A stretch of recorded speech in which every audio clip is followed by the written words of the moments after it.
Diet में जो आज के टाइम पे है, एक कहते हैं red meat, processed meat basically, then fried foods, and लोगों की डाइट में धीरे धीरे वेजिटेबल, फ्रूट्स, फाइबर्स कम होते जा रहे हैं।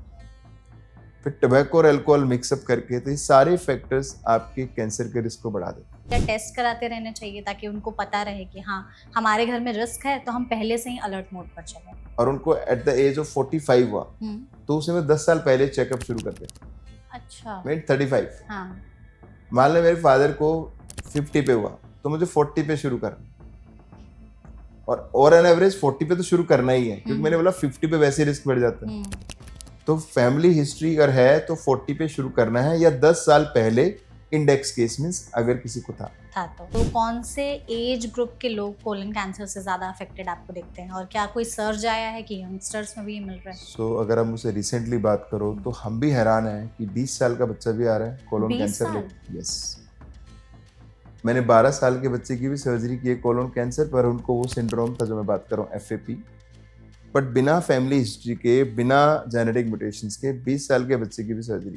अगर आप देखोगे तो अराउंड 20 to 40% जो पॉपुलेशन कोलोन कैंसर की है वो less than 40 years up. This is scary. लेकिन यस, अगर आप टोटल नंबर्स देखोगे, अगर मैं टोटल नंबर वैसे बात करूं तो करीबन एक साल में ये कोलोरेक्टल कैंसर करीबन 75,000 इंडिया में नए केस आते हैं। And if you see the death rate out of this 75,000 में से more than 50% die every year. अगर हमें कोलन कैंसर के ही कुछ ऐसे लक्षण समझने हो कि हमारे शरीर में कुछ बदलाव पहले के मुकाबले में हुए हों जो हमें इशारा कर रहे हो कि शायद शरीर में कैंसर पनप रहा है, तो वो हम कैसे पहचानेंगे? अब अगर हम बार बार डायरिया हो रहा है, जो मेडिकेशन से ठीक नहीं हो रहा है, या कॉन्स्टिपेशन हो रहा है, या आप बार बार आपको अर्ज हो रही है कि मुझे वॉशरूम जाना है, एंड फिर आप जाते हो, वी से इनकम्प्लीट सेंस ऑफ इवैक्यूएशन, आप गए खाली करने, आए वापस, दोबारा लग रहा है कि मुझे दोबारा जाना है, या आपको क्रोनिक डिस्कम्फर्ट, पेन रहता है और वो ठीक नहीं हो रहा है, मतलब ये वो सिम्टम्स हैं जो आपको एक tube colon is a tube, कोली की पेन, कि आपको हो सकता है इन्फेक्शन हो सकता है कैंसर।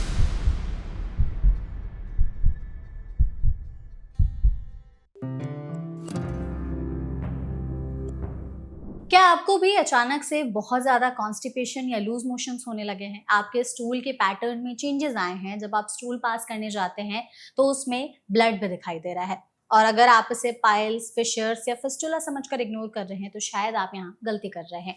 हो सकता है ये बड़ी आंत के कैंसर के कुछ शुरुआती सिम्टम्स हो, जिसे अक्सर शुरुआत में ही लोग नज़रअंदाज कर देते हैं, और बाद में इसके सिम्टम्स इस तरीके से आते हैं जो लोगों को काफ़ी ज़्यादा परेशान करते हैं।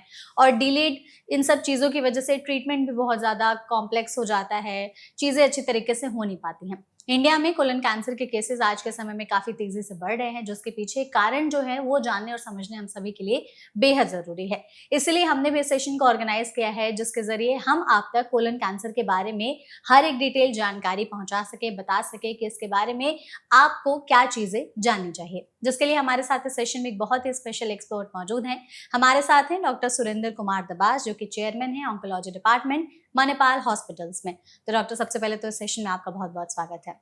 थैंक यू सो मच, धन्यवाद। Thank you so much doctor, हमारे साथ जुड़ने के लिए। और हम कोशिश करेंगे आपके जरिए हमारी ऑडियंस तक इस टॉपिक के बारे में सही इन्फॉर्मेशन, वैसी जानकारी एकदम सिंपल लैंग्वेज में पहुंचा सके जो उनको जाननी बेहद ज़रूरी है। आई एम श्योर आप बहुत सारे केसेस आए दिन देख रहे होंगे, और आपके ओपीडीज में ऐसे बहुत केसेस आते होंगे। आपको अभी तक के अपने करियर में ऐसा कुछ लगा कि पहले के मुकाबले आज के समय में इंडिया में कोलन कैंसर क्यों बढ़ रहा है इतनी तेजी से? सो अगर आप कोलोन कैंसर की बात करते हैं और एक हम बड़ी आंत की बात करते हैं, तो कोलोन बड़ी आंत का पार्ट है। सो अगर हम बड़ी आंत को डिवाइड करते हैं तो एक तो कोलोन कैंसर, फिर हम रेक्टल कैंसर कहते हैं, फिर होता है एनल कैनाल। ये तीनों पार्ट बड़ी आंत में आते हैं। ठीक है। सो रिसेंटली देखा गया कोलोरेक्टल कैंसर्स काफी तेजी से बढ़ रहे हैं। तेजी से बढ़ना प्लस यंगर पॉपुलेशन में बढ़ना मीन्स कुछ ना कुछ तो चेंज हुआ है जिसकी वजह से ये नंबर्स बढ़ रहे हैं और पॉपुलेशन भी यंगर हो रही है। सो इसमें जो मेन कॉमन फैक्टर आ रहा है वो आपका lifestyle 1 and second is your dietary habits 2। These are 2 reasons जिसकी वजह से ये कोलोन कैंसर, कोलोरेक्टल बेसिकली बढ़ रहा है। हमारी बॉडी में कोलन का काम एग्जैक्टली होता क्या है, और जब उसमें कैंसर पनपने लगता है तो वो फंक्शन कैसे अफेक्ट होता है? सो कोलोन हमारी बड़ी आंत का पार्ट है। बड़ी आंत में मैंने बोला कोलोन, रेक्टम और एनल कनाल आते हैं। सो जो कोलोन का मेन पार्ट है, जो मेन फंक्शन है, वो कोई ऐसा फंक्शन नहीं है, बट उसमें खाली वाटर एब्जॉर्प्शन होता है। मीन्स आपका जो लिक्विड स्टूल है उसको सॉलिड स्टूल करने में कोलोन का पार्ट है। राइट। अगर कोलोन वाटर एब्जॉर्ब नहीं कर पाएगा तो फिर आपको मेनली डायरिया ही रहेगा, मतलब कोलोन का फंक्शन है। या कोलोन मूव नहीं करेगा तो आपको कॉन्स्टिपेशन हो जाएगा। सो एज सच और कोई कोलोन का फंक्शन नहीं है। ओके, तो इसमें कैंसर क्यों पनपने लगता है? इसके पीछे कोई स्पेसिफिक कारण है? सो कोलोन के कैंसर के काफी सारे रीजंस हैं, और उन रीजंस को अगर मैं अपने आम पब्लिक के लिए डिस्कस करना चाहूँ तो कुछ फैक्टर्स हैं जिनको हम चेंज नहीं कर सकते, और कुछ फैक्टर्स हैं जिनको हम मॉडिफाई चेंज कर सकते हैं, मॉडिफाई कर सकते हैं। सो उसमें जिसको हम चेंज नहीं कर सकते उसमें एक कॉमन फैक्टर एज है। सो जैसे जैसे हमारी एजिंग होती है तो हर कैंसर के रिस्क बढ़ते हैं, ऐसे कोलोन कैंसर का रिस्क बढ़ता है। तो हमें कहते हैं मोर देन 50 इयर्स पे रिस्क ज्यादा होता है, लेस देन 50 पे कम रिस्क। ओके।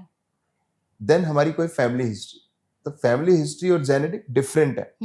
फैमिली हिस्ट्री का मतलब है कि आपकी फैमिली में किसी को कैंसर है, बट आपको कोई जेनेटिक म्यूटेशन मींस डीएनए में खराबी नहीं। तो अगर फैमिली में हिस्ट्री है उसको आप चेंज नहीं कर सकते, तो आपको सेकंड नंबर फैमिली में होने का रिस्क रहता है। हाँ। फिर genetic mutations means genetic history, जिसमें हम अपने कुछ टेस्टिंग करते हैं और वो जीन्स पॉजिटिव आ जाता है। तो इस तरह के कोलोन कैंसर में 2 सिंड्रोम है जिसको हम कहते हैं FAP, उसको कहते हैं फैमिलियल एडोमेटस पॉलीपोसिस, और ये कहते हैं HNPCs। उसमें पॉलिप नहीं बनता पर कैंसर बन जाता है। सो ये भी हमारे हाथ में नहीं है। प्लस कुछ इन्फ्लेमेटरी डिजीज होती हैं जो कि आजकल बहुत कॉमन है। अल्सरेटिव कोलाइटिस, क्रोन्स डिजीज, बहुत लोगों ने नाम सुने हैं, एक टाइम था लोगों ने इसके नाम नहीं सुने थे। ये भी कैंसर को बढ़ावा देती हैं, और हम ये कहते हैं कि 10 से 15 साल अगर ये बीमारी होती है तो कैंसर का रिस्क 10 से 15% बढ़ जाता है। तो ये वो फैक्टर्स हैं जिसमें आप मॉडिफाई नहीं कर सकते। जिनको हम मॉडिफाई कर सकते हैं उसमें एक फिजिकल एक्टिविटी है। मोर द ओबेसिटी, मोटापा ज्यादा उतना ही कैंसर का रिस्क बढ़ जाता है। देन एक्सरसाइज नहीं करते, ऑब्वियसली मोटापा बढ़ेगा। फिर आती है आपकी डाइट।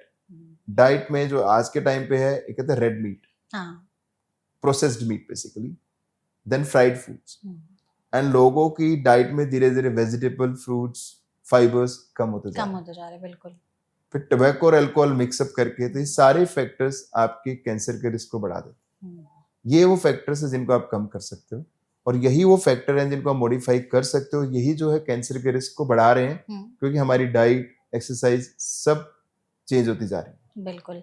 आपने जो हमें फैक्टर्स बताया उसको हम थोड़ा सा और समझने की कोशिश करते हैं। सबसे पहले डॉक्टर आपने कहा फैमिली हिस्ट्री, तो अगर जिनके फैमिली हिस्ट्री में कैंसर के केसेस दिखाई देते हैं, कोलोन कैंसर के भी रहते हैं, तो उनको शुरुआत से ही अपने कुछ लक्षणों पर ध्यान देना चाहिए या टेस्ट कराते रहना चाहिए, ताकि उनको पता रहे कि हाँ हमारे घर में रिस्क है, तो हम पहले से ही अलर्ट मोड पर चलें? देखो, अगर मैं इनको डिवाइड करूँ, मैं 3 पॉपुलेशन में डिवाइड करता हूँ। एक जिनको कोई रिस्क नहीं है, नॉर्मल पर्सन, मींस ना फैमिली में हिस्ट्री, ना कोई जेनेटिक म्यूटेशन, ठीक है, एवरेज रिस्क, सब लोग आज। तो ऐसे में हम जो कोलोन की स्क्रीनिंग बोलते हैं वो 45 प्लस पे बोलते हैं कि 45 प्लस पे आपने एक स्टूल का टेस्ट करा लिया, ब्लड टेस्ट, उसको हर साल करा सकते हो, या आपने कोलोनोस्कोपी करा ली। कोलोनोस्कोपी आज नॉर्मल है तो हम कहते हैं 10 इयर्स तक इज फाइन। ओके, ये हम 45 प्लस पे शुरू करते हैं एवरेज रिस्क में। अब आपकी फैमिली में हिस्ट्री आ गई, तो मान लो अगर मेरे फादर को कोलोन कैंसर और उनको एट द एज ऑफ 45 हुआ, तो उसे मैं 10 साल पहले चेकअप शुरू कर देंगे। अच्छा, मैं 35, हाँ। मान लो मेरे फादर को 50 पे हुआ, तो मुझे 40 पे शुरू करना, और एन एवरेज 40 पे तो शुरू करना ही है, क्योंकि मैंने बोला 50 पे वैसे रिस्क बढ़ जाता है। तो फैमिली हिस्ट्री अगर है तो 40 पे शुरू करना है, या 10 साल पहले इंडेक्स केस मींस अगर किसी को था तो। अब आगे हम जेनेटिक्स, म्यूटेशंस, सिंड्रोम जो मैं बात कर रहा था, 2 सिंड्रोम है, FAP और HNPCC, ये नाम है बेसिकली हमारे। FAP का मतलब है कि उस इंसान को पॉलिप्स हैं बहुत सारे, मोर देन 100 पॉलिप्स, और उनको कैंसर का रिस्क, जिसको ये 100% होता है। अगर किसी की फैमिली में जीन पॉजिटिव है FAP, तो आपको 10 साल की उम्र पे कोलोनोस्कोपी, 10 साल पे कोलोनोस्कोपी शुरू हो जाती है। 10 साल से? 10 साल की उम्र पे, क्योंकि पॉलिप्स बहुत जल्दी बनने शुरू होते हैं, कैंसर का रिस्क भी जल्दी है। ऐसी जो HNPCC में बोल रहा हूँ कि ये म्यूटेशंस, अगर ये जीन्स अगर हैं, तो उन लोगों को करीबन 20 साल तक कोलोनोस्कोपी शुरू हो जानी चाहिए। नॉर्मल रिस्क में हम कोलोनोस्कोपी 10 साल में कर रहे हैं, यहाँ हम साल में या 2 साल में एक बार कर रहे हैं, जिनको ये जेनेटिक म्यूटेशंस है। ठीक है। तो आपका एज भी कम हो गई और आपका रेगुलरिटी मींस जल्दी जल्दी कर। ये सारे हैं। तो आपने जो डाइट और लाइफस्टाइल का कहा, सबसे पहले कहा आपने डाइट, जिसमें रेड मीट, प्रोसेस्ड, हमारे आजकल के सिनेरियो में हम देखें तो इन सब खानों का चलन काफी ज्यादा बढ़ गया है। पहले हम देखते थे कि वेस्ट साइड में, मतलब फॉरेन कंट्रीज में ये सब चीजें ज्यादा होती थी कि वो प्रोसेस्ड चीजें खा रहे हैं, फ्राइड खा रहे हैं। अब इंडिया भी उन सब चीजों को अडेप्ट कर रहा है। और आपने ये भी कहा कि फाइबर्स की काफ़ी ज़्यादा कमी है, तो लोग ना सैलड्स खा रहे हैं, ना सब्जियां खा रहे हैं, ना फल खा रहे हैं।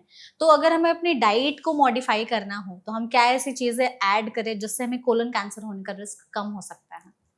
देखो अभी हमने क्या किया ना, रिसेंट 30-40 साल में हुआ क्या है कि हम जो वेस्टर्न की बीमारियां तो सारी अपने पास लिया, हाँ, एंड वो सब डाइटरी मॉडिफिकेशन है। बिल्कुल। पहले इंडिया में हेल्थ केयर सर्विस बहुत अच्छा नहीं था, इन्फेक्शंस के रेट बहुत ज्यादा थे, इन्फेक्शंस कंट्रोल हुए तो हम वो बीमारियां ले, क्रोनिक बीमारी ज्यादा ले आए, जिसमें आप डायबिटीज की बात करो, हाइपरटेंशन की बात करो या कैंसर की बात करो, ये बहुत कॉमन हो गया। यानी ज्यादातर आपका लाइफस्टाइल से रिलेटेड है।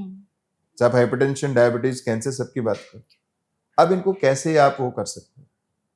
सो सी, जो लाइफस्टाइल इन चीजों को बढ़ा रहे हैं उसको चेंज करना है। ठीक है। भी मैं कहता हूँ आप एक्सरसाइज नहीं करते, ओबेसिटी है। सो अगर आप देखोगे ना आज के बच्चे को, ऑन एन एवरेज, अब अगर मैं 5th क्लास में था तो मेरा वेट 30 kg से ऊपर नहीं था, बट आज 5th क्लास के बच्चे का वेट 50 kg प्लस है। यस, ओबीस बच्चे। सो वो ये ओबेसिटी कंट्रोल शुरू से चाहिए, स्टार्ट से। लेकिन शुरू में तो बच्चों को कह देते हैं कि हमारा बच्चा तो बड़ा चबी है, अच्छा दिख रहा है, तो उसी को फिर लोग बढ़ाते जाते फिर वो चबी बच्चा आगे चल के ओबीस हो जाता है। वही ओबेसिटी आपको शुरू से कंट्रोल करनी है, रेदर देन बाद में आके आप आजकल जो इंजेक्शंस, ओबेसिटी का ट्रीटमेंट, सर्जिकल ट्रीटमेंट, बाईपास, बीरियाट्रिक, बहुत सारी बातें करते हो, बट ये आपको शुरू से कंट्रोल करना है। ठीक है। एंड बच्चा जो activities means physical activity has gone down, now have to come to digital media.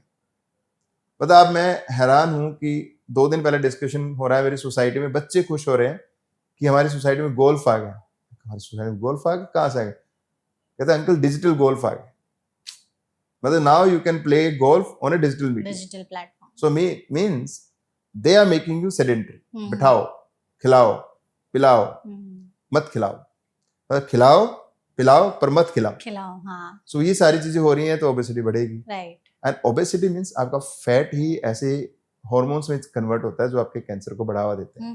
मैं कोलोन कैंसर की बात करूं या मैं ब्रेस्ट कैंसर की बात करूं या मैं यूट्राइन कैंसर की बात करूं फीमेल्स में, ये सारे ओबेसिटी से रिलेटेड है।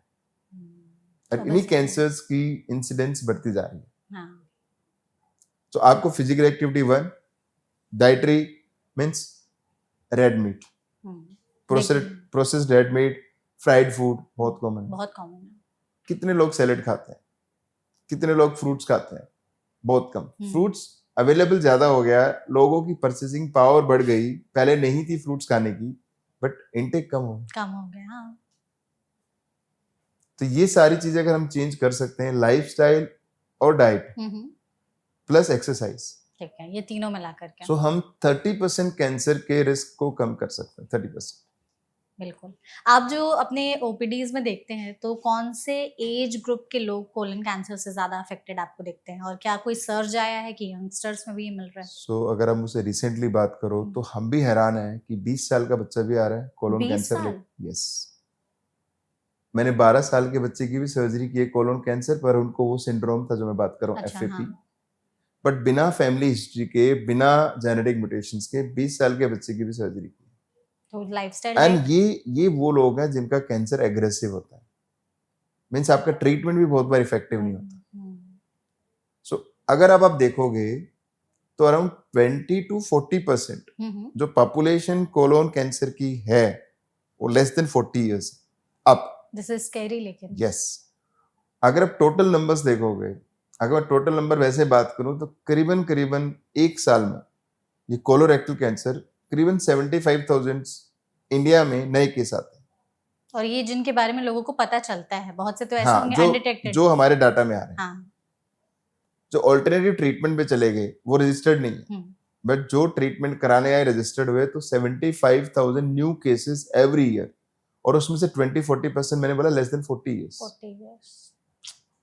And if you see the death rate hmm, out of this, 75,000 में से more than 50% die every year.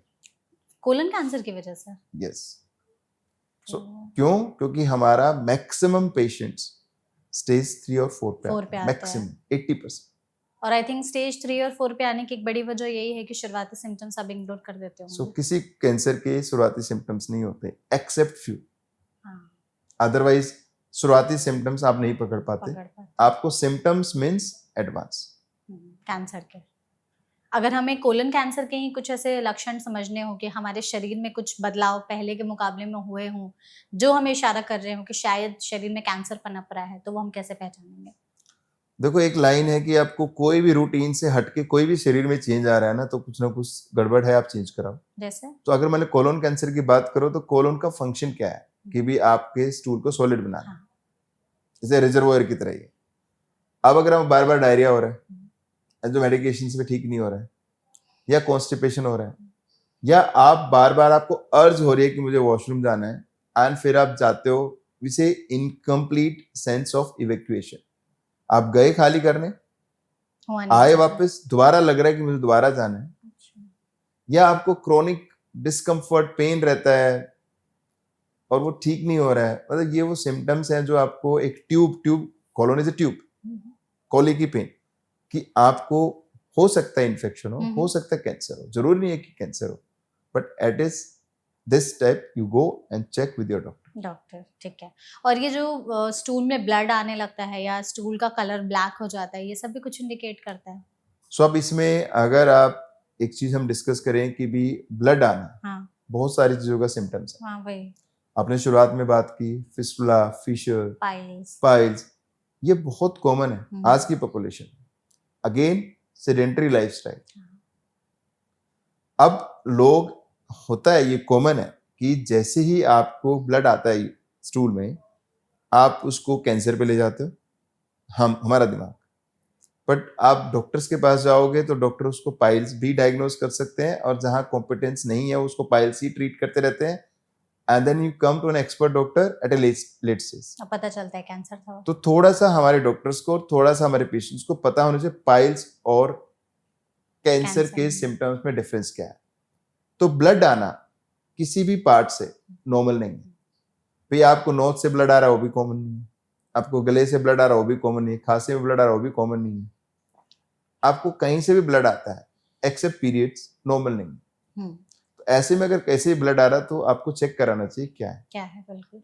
But जो फिशर, फिस्टुला, पाइल्स की जो आप बात कर रहे हैं, ये डिफ्रेंशिएट करना थोड़ा सा आसान नहीं है, बट एक जनरल डिफरेंस है कि पाइल्स का ब्लड या तो शुरू में आएगा, आप जैसे ही पोर्ट पे बैठते हो, आप स्ट्रेन करते हो तो पाइल्स पे स्ट्रेन पड़ा तो बिल्कुल रेड ब्लड आता है, फ्रेश, ब्राइट रेड, ठीक है, फ्रेश, हाँ, वो शुरुआत में आ जाएगा। ठीक है। या आपके स्टूल करने के बाद मिक्सअप हो गया नहीं आता। हाँ। कोलोन कैंसर में क्योंकि वो सारा स्टूल पास होके आ रहा है, उस ट्यूमर को लगता हुआ आ रहा है, तो वो स्टूल से लगा हुआ है, मिक्सअप हो गया है। ओके। सेकंड, पाइल्स का ब्लीडिंग पेनफुल होती है। अच्छा। तो कोलोन कैंसर की ब्लीडिंग एज सच को जो लगा हुआ था इतना पेनफुल नहीं है। Okay, painless And bleeding. Painless में नहीं बोलूंगा, डिस्कम्फर्ट है बट इतना पेन नहीं है। ठीक है। पाइल्स का पेन शार्प पेन होता है, एकदम हाई मर गया इस तरह का, बट ये एंड सेटल हो जाता है। तो ये जो पेन हो रहा है ये ड्यूरिंग बाउल मूवमेंट ही हो रहा है पाइल्स का। ठीक है। बट कोलोन कैंसर का जो पेन हो रहा है ना, वो क्रोनिक डिस्कम्फर्ट सा चल रहा है, होते ही रह रहे हैं मतलब। वो रहेगा, डिस्कम्फर्ट, क्रोनिक पेन, एकिंग, इस तरह का रहेगा।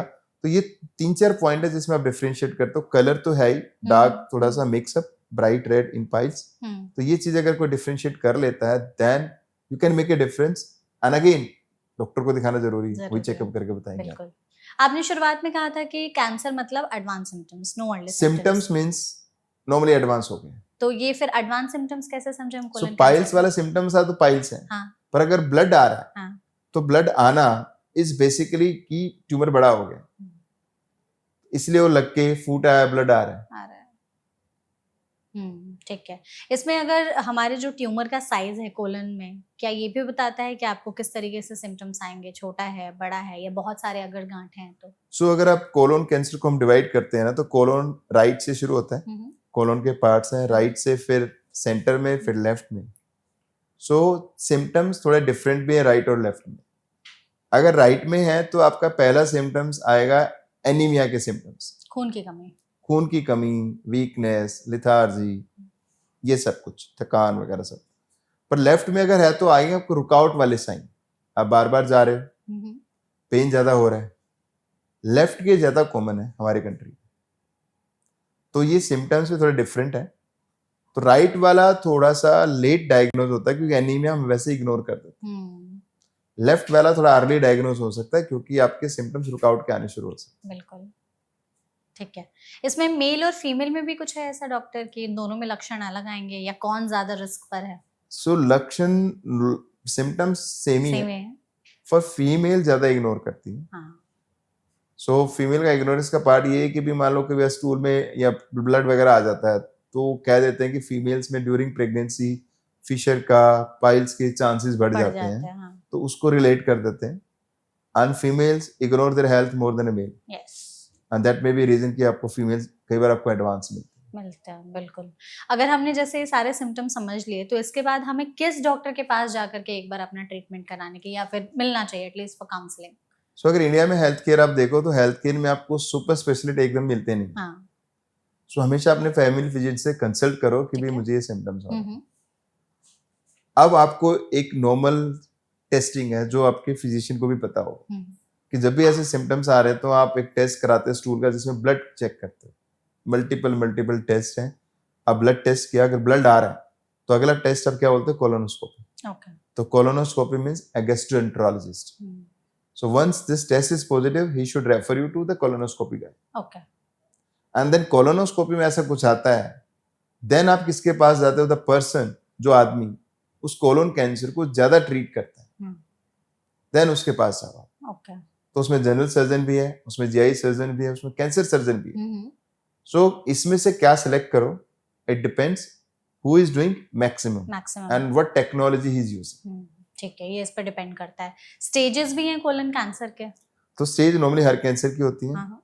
तो स्टेज कोलोन कैंसर में दो चीजों पे डिपेंड करता है। एक कि जो colon cancer, colon is like tube, तो जब भी कैंसर शुरू होगा तो फर्स्ट लेयर से शुरू होकर, फर्स्ट लेयर में अंदर वाली फर्स्ट लेयर, फिर बाहर की लेयर, फिर बाहर की लेयर, तो कितनी लेयर इन्वॉल्व है उसके बेस पे। It's not about size, it is basically how much layers are involve, and then spread to lymph node, and then spread to any part. Any part means liver is first part, then lung, then bones. तो यहाँ कहीं spread तो नहीं है, तो उसके base पे आप स्टेज बनाते हैं। ठीक है, ओके। इसमें जो आपने स्टेजेस बताए हैं, क्या ये भी सिम्टम्स को थोड़ा बहुत वेरी करा सकते हैं कि किस स्टेज का कैंसर है तो किस तरीके से लक्षण आएंगे? सो जैसे नॉर्मल जनता के दिमाग में कैंसर का सिम्टम्स होता है वेट लॉस, हाँ। दूसरा होता है कि यार भूख नहीं लग रही, ये नॉर्मली स्टेज 4 के सिम्टम्स हैं। स्टेज 4 के सिम्टम्स हैं जो वेट लॉस, भूख नहीं लगना, ये फर्स्ट सेकंड थर्ड स्टेज के सिम्टम्स नहीं है। हाँ। तो ये एडवांस कैंसर के सिम्टम्स है, किसी भी कैंसर का एडवांस। पर हमारे नॉर्मल लोगों को लगता है कि कैंसर के सिम्टम्स ही आएंगे। ठीक है। अगर हम समझे कि जैसे कोलन कैंसर का पता लग गया, हमें पता चल गया कि ये इस स्टेज में आए हैं, तो क्या स्टेज के हिसाब से ट्रीटमेंट होता है, या फिर जो लिम्फ मतलब गांठ है उसके साइज के हिसाब से, या कितना एरिया को उसने इन्वॉल्व किया है उस हिसाब से? देखो, ये जो आपने सवाल पूछा ना, ये नॉर्मल जनता को पता होना बहुत जरूरी है। क्यों? क्योंकि हम कोलोन और रेक्टम को अलग कर देते हैं और एनल कैनाल को भी अलग कर देते हैं। बिल्कुल। तो मैं आपको अगर 5 या 1-2 मिनट में बताऊं तो कोलोन कैंसर स्टेज 4 पे भी क्योरेबल है। क्योरेबल है? यस। रेक्टम कैंसर भी क्योरेबल है स्टेज 4 पे, पर कम क्योरेबल है। सो दोनों में थोड़ा डिफरेंस है। कोलोन में हमारा मोस्ट ऑफ द टाइम पहला ट्रीटमेंट सर्जरी होता है। कोलोन के अंदर लिम्फ नोड्स तक सर्जरी, कोलोन के अंदर लिम्फ नोड्स तक पर लीवर में आ गया तो मैक्सिमम आप कीमो दे के फिर सर्जरी पे जाओगे। रेक्टम में हम कभी भी डायरेक्टली सर्जरी की बात नहीं करते। Rectum localise means only rectum तक, चाहे लिम्फ नोड तक है या नहीं है, हमेशा पहले chemo plus radiation, and then you decide about surgery and then chemo. तो रेक्टम का ट्रीटमेंट कोलोन से अलग है, क्योंकि कोलोन में मैंने रेडिएशन की बात नहीं करी। हाँ, अब आ गया आप एनल कैनाल पे, जो बिल्कुल बाहर की ओपनिंग है। उसमें एक होता है स्क्वैमस सेल कार्सिनोमा, उसमें खाली chemo plus radiation, no surgery. ठीक है। अगर कीमो रेडिएशन से ठीक हो गया, सर्जरी की जरूरत नहीं है। कीमो रेडिएशन से ठीक नहीं हुआ तो फिर सर्जरी की जरूरत हो। बट अगर उसमें एडिनो कार्सिनोमा है एनल कैनाल में, फिर आप रेक्टम की तरह ट्रीट करोगे, कीमो रेडिएशन पहले एंड फिर सर्जरी फिर कीमो। पर आजकल रेक्टम में ट्रीटमेंट चेंज हुआ है। ओके। कि अगर आपको लगता है कि लोगों को क्या डर है रेक्टम के ट्रीटमेंट में, कोलोन में नहीं है, रेक्टम में है, back, temporary and permanent. So rectum cancer में टेम्परेरी बैग लगेगा या परमानेंट, ये डिपेंड करता है कि आपका कैंसर आपकी ओपनिंग से कितना दूर है। तो एक टेक्नोलॉजी पे डिपेंड करता है कि किस टेक्नोलॉजी से आप ट्रीटमेंट कर रहे हो। तो अगर मैं बैग बचाने की कोशिश करता हूं तो टुडे वी से कि रोबोटिक सर्जरी इज बेस्ट, क्योंकि आप स्पिंटर्स बचा सकते हो, आप लेंथ बचा लेते हो, ताकि आप जोड़ लगा दो तो टेम्परेरी बैग लग सकता है, टेम्परेरी परमानेंट बचने के चांस है। बट पुरानी हमारी कन्वेंशनल टेक्निक्स लाइक लेप्रोस्कोपी और ओपन पे स्पिंटर्स बचाना मुश्किल होता था और बैग परमानेंट लग जाता था। और ये डिफरेंट ओपिनियन डिफरेंट डॉक्टर से मिलेगी, मिलते हैं, हाँ। और एक्सपर्ट आपको ओपिनियन बेटर देगा। कोलोन में बैग की बात नहीं करते नॉर्मली। अब टेम्परेरी बैग और परमानेंट बैग का डिस्कशन डॉक्टर के साथ बैठ के होता है। ओके। कि आपके लिए कौन सा ज्यादा सूटेबल कि आपको टेम्परेरी लगेगा या परमानेंट। सो जैसे ही लेंथ बहुत पास में है आपकी ओपनिंग के, तो फिर कोई भी डॉक्टर आपका परमानेंट बैग नहीं बचा पाएगा। एंड परमानेंट बैग की जब भी डिस्कशन आप पेशेंट से करते हो तो पेशेंट उसको कभी भी एक्सेप्ट नहीं करता। इसमें अगर हम ये समझना चाहें कि क्या कोलन कैंसर भी उस ऑर्गन से निकल करके बॉडी के दूसरे ऑर्गन्स में फैल सकता है? जी, तो कोलन कैंसर का पहला स्टेशन स्प्रेड होने का लीवर है। लिवर? यस, तो कोलन की सारी ब्लड सप्लाई लीवर की तरफ जाती है। रेक्टम का पहला पार्ट स्प्रेड होने का, अगर अपर रेक्टम है, रेक्टम को हम 3 भाग में डिवाइड कर देते हैं, तो वो लिवर में जा सकता है, पर लोअर पार्ट लंग्स की तरफ जाता है, क्योंकि रेक्टम की ब्लड से लंग्स की तरफ जा रही है। और एनल कैनाल का स्प्रेड बेसिकली जो वर्ज पे है, उसका इंग्वाइनल मींस ये जांग की तरफ आता है। तो सबके फैलने के पैटर्न थोड़े डिफरेंट है। ठीक है। ये भी होता है कि डॉक्टर कि अगर किसी को पहले कोई कैंसर हुआ था तो वो अगली बार में कोलन कैंसर बन के आ सकता है? सो जैसे मैंने हेरिडिटी की बात की, HNPCC, हाँ। तो उसमें जो जीन है, तो मान लो किसी को आज कोलोन कैंसर है तो कल को यूट्रस कैंसर हो सकता है, यूट्रस कैंसर आ जाए तो कल को कोलोन कैंसर हो सकता है, पेनक्रियाज हो सकता है। अच्छा। तो उन लोगों को यस एक सेकंड कैंसर हो सकता है जिनकी ये जेनेटिक म्यूटेशन पॉजिटिव आई। ओके, ठीक है। अगर हम ट्रीटमेंट पर ही थोड़ा सा एम्फेसिस करके जानने समझने की कोशिश करें तो पहले के मुकाबले में आज के समय में कोलन कैंसर के इलाज में क्या नई तकनीकें आई हैं जो हमारी ऑडियंस जान सकती हैं, समझ सकती हैं? सो कैंसर में जितनी रिसर्च है वो किसी भी ट्रीटमेंट में नहीं। मैं कहता हूँ आज वैक्सीन से ज्यादा कैंसर में रिसर्च चल रही है कि उसको कैसे क्योर करें। आज से 2-3 साल पहले एक आर्टिकल आया था कि stage 4 rectum cancer cured, US से आया था, एंड विद इम्यूनोथेरेपी क्योर्ड। सो जो अब नई चीजें आ रही है ना, नई मीन्स द वे, तीनों में नहीं बताऊंगा, सर्जरी में, कीमो में और रेडिएशन। तो रेडिएशन में नई मीन्स आप इस तरह की रेडिएशन दो कि नॉर्मल स्ट्रक्चर्स पे रेडिएशन का असर कम हो। रेक्टम को जब भी ट्रीट करोगे तो आपका फीमेल्स में आगे आपके प्राइवेट पार्ट्स हैं, पीछे आपका रेक्टम है, तो इस तरह, सॉरी, ब्लैडर आगे है, तो आपको ब्लैडर, बच्चेदानी, ये सब बचाना है रेडिएशन से। मेल्स में आपको ब्लैडर बचाना है, तो अब जब रेडिएशन देते हो तो रेडिएशन उन ऑर्गन्स पे भी लगती है। सो आप इस तरह से प्लानिंग करो नई टेक्नोलॉजी से कि भी रेडिएशन बाकी ऑर्गन्स में ना जाए, मतलब जहां कैंसर है सिर्फ वहीं उधर ही जाए। ओके। अब सर्जरी में टेक्नोलॉजी मींस कि आप कितना अच्छे से उसको पूरा निकाल पाते हो। पूरा कोलन नहीं, उस ट्यूमर को पूरा। अच्छा, विद मार्जिन्स मींस ट्यूमर से दूर, एंड एक आता प्रिजर्वेशन ऑफ फंक्शंस मींस जब आप रेक्टम की सर्जरी करते हो तो वहीं से आपकी नर्व्स आती हैं जो इरेक्शन के काम आती है। तो नॉर्मली कोई भी डॉक्टर जब भी पेशेंट से डिस्कस करेगा उसकी बात नहीं करता। किसकी बात करेंगे? बैक की। But what a normal doctor should discuss about all the functions जो भी खराब हो सकते हैं ड्यूरिंग माई सर्जरी। सो जब आप कोई भी नई टेक्नोलॉजी से सर्जरी करते हो, मान लो मैं रोबोटिक की बात करता हूँ, तो मुझे उनका इरेक्टाइल फंक्शन भी बचाना है और मुझे बैक भी बचाने की कोशिश करना है। तो एक तो मेरी टेक्नोलॉजी पे डिपेंड करता है कि किस तरह से मैं सर्जरी कर रहा हूँ, दूसरा डिपेंड करता हूँ tumour anal words means opening से कितना दूर है। बट सारे फंक्शंस इंपॉर्टेंट।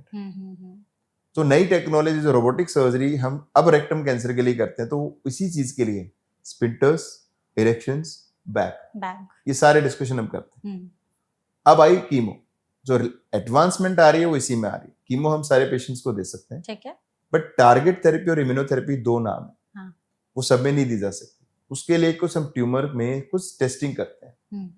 टेस्टिंग के नाम, कुछ जीन्स के नाम मैं बताऊंगा आपको, EGFR, केरास, MSI, MMR, इस तरह के नाम है जिनके बेस पे हम डिसाइड करते हैं PD-L1 कि इम्यूनोथेरेपी दूं या टारगेट। सो कीमो के साथ अब टारगेट ऐड करोगे या इम्यूनोथेरेपी ऐड करोगे, इस पे डिपेंड करता है। वो तो पेशेंट पे भी डिपेंड करता होगा। सो अब कैंसर के क्योर के रिस्क बढ़ गए जब जिनमें हम इम्यूनोथेरेपी ऐड कर पाते हैं। अच्छा, तो ये एडवांसमेंट है और पेशेंट का राइट है अपने डॉक्टर से पूछने का कि क्या मेरा कैंसर इम्यूनोथेरेपी से ठीक हो सकता है, क्या मेरा कैंसर टारगेट थेरेपी से ठीक हो सकता है, या सर्जरी, या मेरा कैंसर का ठीक होने का चांस बढ़ जाए इम्यूनोथेरेपी ऐड करने से। ये चीजें डिस्कशन होती। बिल्कुल, उसके लिए हमने भी सेशन को ऑर्गेनाइज किया सो दैट कि टर्म्स एक्चुअली ऑडियंस को पता तो हो कि अगर उनको कैंसर हुआ है तो ये सारी चीजें वो अपने डॉक्टर से डिस्कस कर सकता है। बिल्कुल, क्योंकि अब हम रेक्टम कैंसर को एक प्रोटोकॉल है, मैं आपको जस्ट एक TNT protocol, T for Tokyo, TNT protocol, उसमें हम क्या करते हैं कि हम कोशिश करते हैं कि पेशेंट का रेक्टम भी बच जाए और कैंसर भी क्योर हो जाए। तो हम उसमें एडवांसमेंट देखा, अगर एडवांस कैंसर है तो एडवांस कैंसर में आप क्या कर, मान लो आपको मुझे कल को सर्जरी करनी है, तो अगर मुझे स्पिंटर काटनी है और परमानेंट बैग लगाना है, तो हम आज के टाइम में कोशिश कर रहे हैं कि मुझे सर्जरी ना ही करनी पड़े। तो ऐसे में आप उसको कुछ टाइम पहले कीमो देते हो, फिर कीमो प्लस रेडिएशन देते हो, और अगर कीमो और कीमो रेडिएशन से वो बीमारी खत्म हो गई, अब सेल्स नहीं दिख रहे, फिर आप कीमो और दोगे और फिर बायोप्सी करके देखोगे there is no active cancer cells. तो कुछ लोगों में आप रेक्टम को प्रिजर्व करने की कोशिश करते हैं। तो अब रेक्टम कैंसर में एक नया ट्रीटमेंट प्रोटोकॉल हम फॉलो करते हैं, काफी टाइम से करते हैं, TNT protocol. T total new adjuvant treatment means हम इसमें जो एडवांस कैंसर्स होते हैं, मीन्स जिसमें कल को मैं सर्जरी करूंगा तो मुझे परमानेंट बैग ही लगाना पड़ेगा, स्पिंटर्स नहीं बचा सकता। हम कोशिश करते हैं कि स्पिंटर्स भी बच जाए, रेक्टम भी ना निकालना पड़े, तो हम इसमें कुछ साइकिल्स कीमो देते हैं पहले, फिर रेडिएशन देते हैं, और कुछ लोगों का अगर कैंसर बिल्कुल खत्म हो गया तो कीमो कंटिन्यू करके या टारगेट इम्यूनोथेरेपी कंटिन्यू करके आप सर्जरी को अवॉइड करने की कोशिश करते हैं। ओके, तो वी हैव टू सेलेक्ट कि वो पेशेंट कौन से हैं। ऐसा नहीं कि वो सब में कामयाब है, बट अगर मैं 10% भी ये बचा पाता हूं तो वो 10% तो खुश है। बिल्कुल, बट उनको रेगुलर फॉलोअप चाहिए। रेगुलर फॉलोअप मीन्स रेगुलर आपको हर 3 महीने में आके बायोप्सी करानी पड़ सकती है, चेकअप चाहिए, वो थोड़ा सा विगोरस है कि आप बार बार आ रहे हैं, बट एटलीस्ट मैंने कैंसर भी क्योर किया और मैंने आपका ऑर्गन भी बचा लिया। हाँ, तो ये कैसे डिसाइड होगा कि किन पेशेंट्स में कोलन कैंसर के लिए सर्जरी होगी या उनको कीमोथेरेपी टारगेटेड या रेडिएशन थेरेपी ऐसे दी जाएगी? तो ये तो एक तो स्टेज पे डिपेंड करता है, एक आपके target genes, immunotherapy markers, and basically आपका कितने दूर है, क्या बैग लगेगा नहीं लगेगा, ये सारे पैरामीटर्स हैं जो हम डिसाइड करते हैं कि भी what treatment is best for you. ठीक है। इन ट्रीटमेंट्स का कोई साइड इफेक्ट्स भी हैं कोलन कैंसर में? सो हर ट्रीटमेंट के साइड इफेक्ट होते हैं, कोई ट्रीटमेंट ऐसा नहीं है, चाहे मैं शुगर की बात करूं चाहे मैं कैंसर की बात करूं, कि दवाइयों से आपको साइड इफेक्ट ना हो। बट पेशेंट को हमेशा मैं ये कहता हूं कि पेशेंट को ट्रीटमेंट में समझा ही दूंगा, पेशेंट को मुझसे क्या पूछना चाहिए कि इससे मुझे प्रॉब्लम क्या रहेगी, हाँ। क्या हमारी कॉम्प्लिकेशंस है, बिकॉज अगर आप कॉम्प्लिकेशन समझ के ट्रीटमेंट कराते हो तो ऐसे रिजल्ट बेटर आते हैं। बिल्कुल। So complication of surgery, complication of chemo, complication of radiation, we should always discuss. तब सर्जरी की क्या कॉम्प्लिकेशन, तो सर्जरी की कॉम्प्लिकेशन डिपेंड करता है आप क्या पोर्शन निकाल रहे हो, कितना निकाल रहे हो, बैग लगा रहे हो नहीं लगा रहे हो। Okay. और एक मैंने बोला इरेक्टाइल डिसफंक्शन, तो ये सर्जरी की कॉम्प्लिकेशन, जितना नीचे आपका रेक्टम कैंसर होगा उतना नीचे वाला ओपनिंग की तरफ उतने ही कॉम्प्लिकेशन ज्यादा है। Okay. इन्फेक्शन, जो जोड़ लगाएंगे उसका लीक होना, तो ये कॉमन है। अब आप इसको कैसे बचा सकते हो टेक्नोलॉजी वाइज? सो जो लीक होने के चांस मैं बता रहा हूँ, अगर मैं इसको ओपन सर्जरी करता हूँ या लेप्रोस्कोपिक वर्सेस रोबोटिक, तो लीक होने के चांस सबसे कम रोबोटिक में, बिकॉज टेक्नोलॉजी ने इस तरह हमें एडवांटेज दी है कि आप जब जोड़ लगाओगे तो मुझे पता लग जाता है कि जोड़ ठीक है या नहीं। सो रोबोटिक सर्जरी इसलिए बेस्ट मानी जाती है। okay. इरेक्टाइल डिसफंक्शन बचाना है उसके लिए भी बेस्ट है, क्योंकि आप 3D देख पाते हो और आपको नर्व्स बचा पाते हो। एंड ऐसे ही आपका इन्फेक्शन के रेट आप रोबोटिक कर रहे हो तो कम। तो ये चीजें हैं जो कॉम्प्लिकेशन ऑफ सर्जरी है, इसको आप टेक्नोलॉजी वाइज अच्छा करो। अब बात करोगे कीमो की, टारगेट की, इम्यूनो की, so medicine person to person different side effect कर सकती है। ठीक है। आपको कम, मुझे ज्यादा, दवाई सेम थी, डोज सेम थी, एक रिएक्शन है। सो Body कीमो का। के तो साइड इफेक्ट लोगों को सबको पता है, hair loss, weakness, cell down हो गए, डायरिया हो गया, उल्टी होगी, ये नॉर्मली कीमो के साइड इफेक्ट्स हैं। टारगेट थेरेपी के साइड इफेक्ट्स कम है, फुंसी हो जाती है नॉर्मली। इम्यूनोथेरेपी के आपको लंग्स में इन्फेक्शन होने का रिस्क बढ़ जाता है, तो इम्यूनोथेरेपी के साइड इफेक्ट सबसे मिनिमम है। तो आपसे डॉक्टर ये सारी चीजें डिस्कस करेगा जब भी आपको ट्रीटमेंट देगा। तो ठीक है, तो ये सारी चीजें होते हैं डिस्कस। ट्रीटमेंट के बाद भी चांसेस होते हैं कि कोलन कैंसर वापस आ सकता है।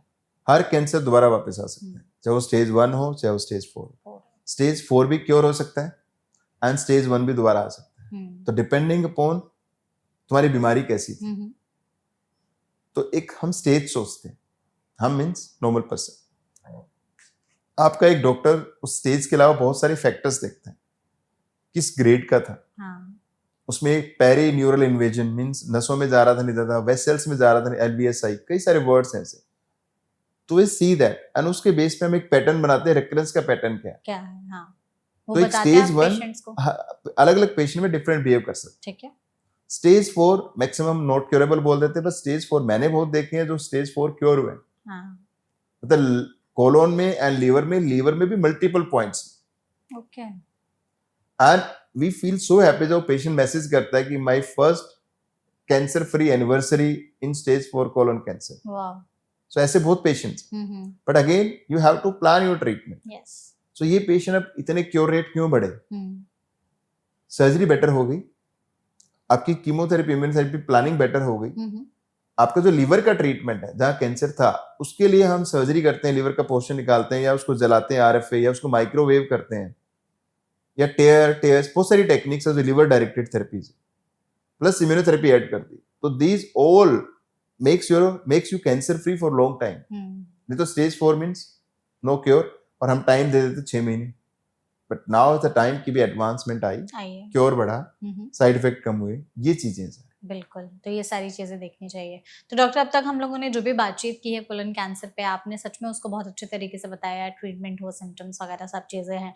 अगर हमारी ऑडियंस को बस इतना ही जानना हो कि हम ऐसा क्या करें जिससे हमें कोलन कैंसर ना हो, तो कुछ चेंजेस आप बताएंगे या कुछ चेंजेस के अलावा ऐसी चीजें जो आप कहेंगे कि ये अपनी लाइफस्टाइल में ऐड कर लीजिए या ये हटा दीजिए तो आप में कोलन कैंसर होने का रिस्क कम हो जाएगा? सो अगर मैं इस पोडियम से या इस पॉडकास्ट से मैं एक मैसेज देना चाहूँ अपने लोगों को, सो एज ए डॉक्टर मैं आपसे आगे बात कर रहा हूँ, पर रेस्पॉन्सिबिलिटी आपकी अपनी हेल्थ की खुद है। हाँ। सो उस हेल्थ में मैंने जो बात की कि बचा कैसे सकते हैं, पता कैसे कर सकते हैं और ट्रीट कैसे कर सकते हैं। सो सबसे जरूरी क्या है, आप बचाव कैसे करोगे? अब बचाव में मतलब डाइट और एक्सरसाइज, दो ही चीजें जो आप कर सकते हैं। दूसरा, आपको पता है कि आपकी फैमिली में हिस्ट्री है, तब चेकअप कराओ। तीसरा, पता है कि भी ऐसा नहीं है कि आपको नहीं होगा, आपकी फैमिली में नहीं है, आपके आसपास नहीं है, तो ऐसा नहीं कि आपको नहीं हो सकता है, आपकी फैमिली में नहीं हो सकता है। तो आप क्या कर सकते हो? सिम्टम्स की वेट मत करो, जाके चेकअप कराओ। सो मेरा मैसेज ये है कि नॉर्मल लोगों को, जो ये नई जनरेशन आ रही है, ये बहुत डिजिटल मीडिया पे जाने वाली है, तो एटलीस्ट आप अपने पेरेंट्स को कन्विंस कर सकते हो। 45 नहीं तो 50 पे 10 साल में एक ही तो कोलोनोस्कोपी होनी है, करा लीजिए। मैं कह रहा हूँ 75,000 every year new cases. And एक और फैक्ट, हर साल 2 से 3% चांस इस कैंसर का बढ़ रहा है। मीन्स आज 75,000 में बोल रहा हूँ, तो अगले साल 3% और बढ़ावा मिलेगा। इतना कॉमन ये कैंसर बढ़ता हो जा रहा है। तो एक कोलोनोस्कोपी साल में 10 साल में एक बार कराने में क्या जा रहा है? बिल्कुल। आज आपने 50 पे कराई, फिर आपको 60 पे करानी। आज अगर रूटीन चेकअप की आप बात करो, नॉर्मल ब्लड टेस्ट, मैंने देखा है आज के टाइम पे जी, लैब से बात करो, हमारे सारे ब्लड टेस्ट करके ले जाएंगे। What you get from it? It's not for cancer. तो आज के टाइम में कॉमन बीमारी क्या है? शुगर, हाइपरटेंशन, कैंसर, ये सबसे कॉमन बीमारी। तो अगर कैंसर का आपको चेकअप करना है तो आपको बहुत सारे चेकअप नहीं करने, आपको सिंपल 4 या 5 चेकअप करने हैं, जिसमें आप 70-80% कैंसर को स्क्रीन कर लेते हो। 100% नहीं कर सकता। एंड वो टेस्ट 10 से 15,000 से ऊपर के नहीं पड़ेंगे आपको, और आपको रेगुलर नहीं कराने। तो अगर ये मेरा मैसेज जाता है लोगों को, वो समझते हैं, तो they can convince at least their parents कि वे टेस्ट कराना। That is what you need. ठीक है, तो ये सारी चीज़ें ध्यान में रखनी बेहद ज़रूरी है, बिल्कुल। तो अभी तक हम लोगों ने जो बातचीत की है उसमें आपने सारी चीज़ों को बताया, और सबसे ज़रूरी बात प्रिवेंशन, कि हम बचा करके खुद को कैसे रख सकते हैं। 2 ही चीज़ें हैं, डाइट और लाइफ़स्टाइल, जो हम अपने एंड से कर सकते हैं। और डाइट में जैसे आपने कहा फाइबर्स ऐड करिए, क्या चीज़ें कट डाउन करनी है, और एक्सरसाइज़ बेहद ज़रूरी है। तो अगर यही छोटी-छोटी चीज़ें हम खुद को भी, अपनी फैमिली वालों को भी पुश करना शुरू करते हैं, तो इससे हम बच सकते हैं। Thank you so much doctor, हमारे साथ जुड़ने के लिए और इतनी वैल्यूएबल इन्फॉर्मेशन हमारे साथ साझा करने के लिए।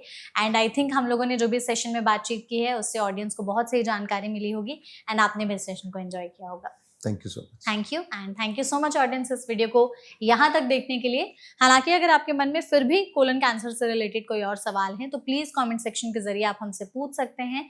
हम पूरी कोशिश करेंगे एक्सपर्ट के जरिए उन सभी सवालों के जवाब देने के। ऐसे और भी वीडियोस के लिए फॉलो करते रहिए NBT लाइव। Thank you.